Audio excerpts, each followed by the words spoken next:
be agreed to, and I call the honourable member for Canberra. Thank you, Deputy Speaker. Deputy Speaker, I'm so grateful, as I'm sure most of my constituents are as well, to have access to the beautiful Murrumbidgee River, which runs through the ACT and into the Murray-Darling system. In fact, Lake Burley-Griffin, just a short walk from here, runs into the Molonglo River and into the broader Murrumbidgee. Over the entirety of the Murray-Darling Basin, my hometown of Canberra is the largest population catchment. Deputy Speaker, Canberrans love nature and they love our local natural environment. Our urban wetlands are stunning places to spend time outdoors, and our continued access to the water is just one of the reasons that Canberra is such a great place to live.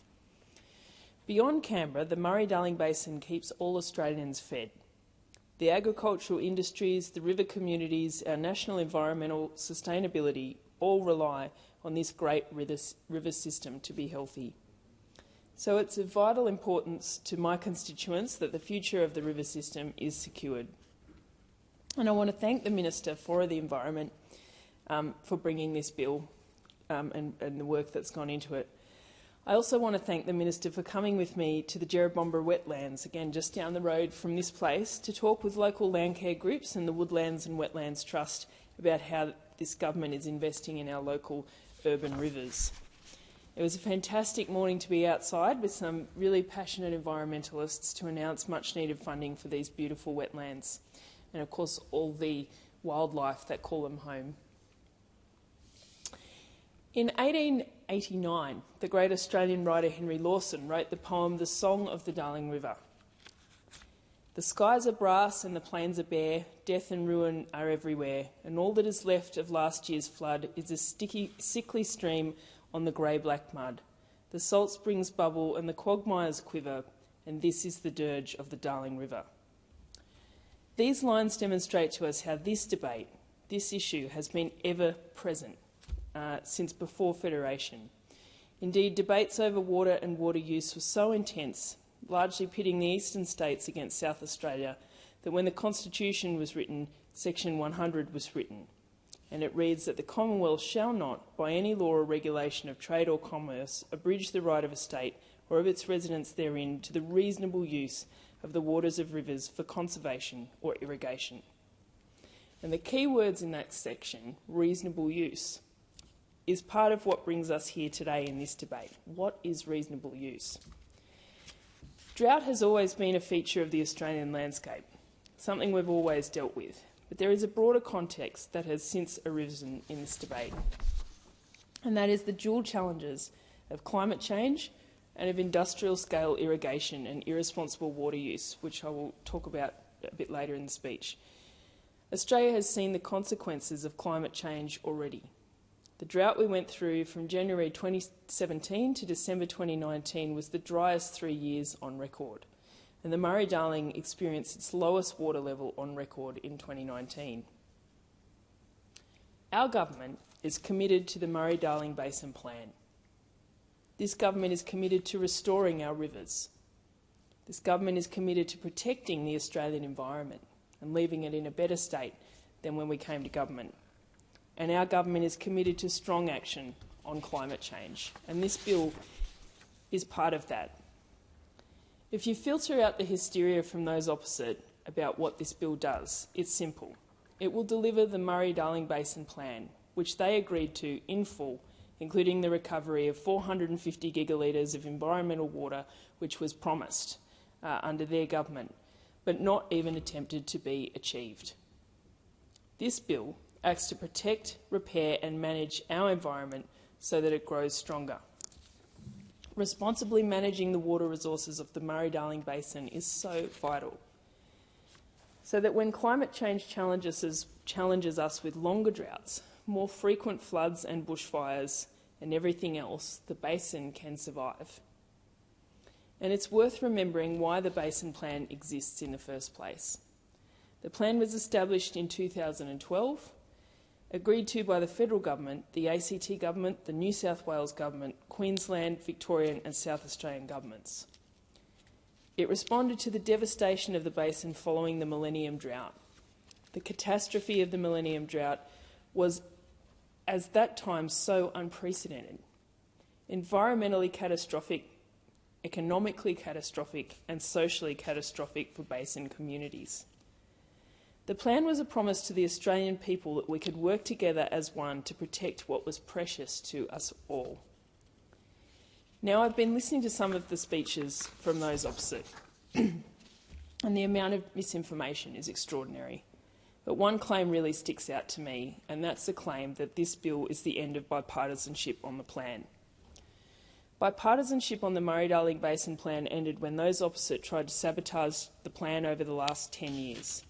It was only when we got into government that this sabotage was fully uncovered. The plan is supposed to be fully implemented by next year. It won't be. It won't even be close. And that is entirely due to the damage done by the plan by those opposite. The advice to the government was unequivocal from the Murray-Darling Basin Authority. Implementing the plan on time is impossible because of the vandals sitting on the opposition benches. But we are now at a critical juncture. Implementation of the plan takes action. The government received 131 submissions from groups and individuals right across the basin, and overwhelmingly those submissions supported the plan. The government heard calls for greater flexibility in achieving water recovery targets, calls to extend timeframes, and calls for investment in measures that deliver tangible environmental outcomes. We heard those calls, and when the Environment and Water Minister met with her colleagues from the basin states, she worked hard and in good faith on this package of measures. A package that provides more money, more options and more accountability. A package that extends the timelines to achieve water recovery targets and timelines for states to deliver water infrastructure projects that keep more water in productive use. A package that removes overly restrictive rules so we can recover the 450 gigalitres of water for enhanced environmental outcomes. A package that removes the cap on voluntary water purchase. And a package that increases integrity and transparency into the system so that those buying and selling water can have confidence that the market is operating fairly, that everyone is subject to the same rules, and that everyone has access to the same information at the same time. Because we know on this side of the House that the next drought is just around the corner. We know that the threats to the health of our iconic rivers and the people, plants and animals that rely on them are increasing. And we know it's more critical than ever to ensure that our rivers are managed in the interests of communities and industries. We know that we must finish what we started in 2012. So what would have happened if those opposite had remained in government? The environmental, economic and social vandalism of the Liberal and National parties would have continued. We would have seen more water theft, more improper storage, far reduced water flow and substantial environmental damage. It's been over half a decade since Four Corners exposed the greed and the protection racket that had been going on in the basin. Australians watched in horror as we witnessed industrial-scale cotton farmers rorting the system, stealing water that belonged to the environment and to communities. We watched as their profits were sent offshore to tax havens, and we saw and continue to see downstream communities struggling to survive, wondering whether they would have enough water to brush their teeth. We saw the environment buckle under the pressure with multiple mass fish kills at the Menindee Lakes, a true ecological disaster, and one that was entirely preventable. We've seen a South Australian Royal Commission which slammed the former federal government.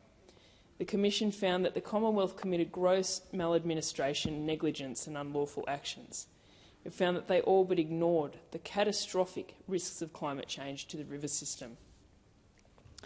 And of course, the consequences of their gross negligence, of their horrendous disregard for the river system, the 450 gigalitres of committed environmental water cannot be delivered on time. The former government delivered a grand total of 2 gigalitres. 2 out of 450. On their trajectory, we wouldn't reach the 450 gigalitres until the year 3000. Since we were elected, we've already managed 24 gigalitres, 12 times the amount that those opposite managed over the better part of a decade. Because unlike those opposite, we actually care about the future of the system rather than short-term political opportunism. We want our basin communities to prosper. We want our environment to thrive. We want to support sustainable agriculture. What is clear, Deputy Speaker, and should be clear to those opposite, is that if the Murray-Darling Basin system disappears, if it dies, like it is currently on track to do, everybody loses. Everybody. Thank you.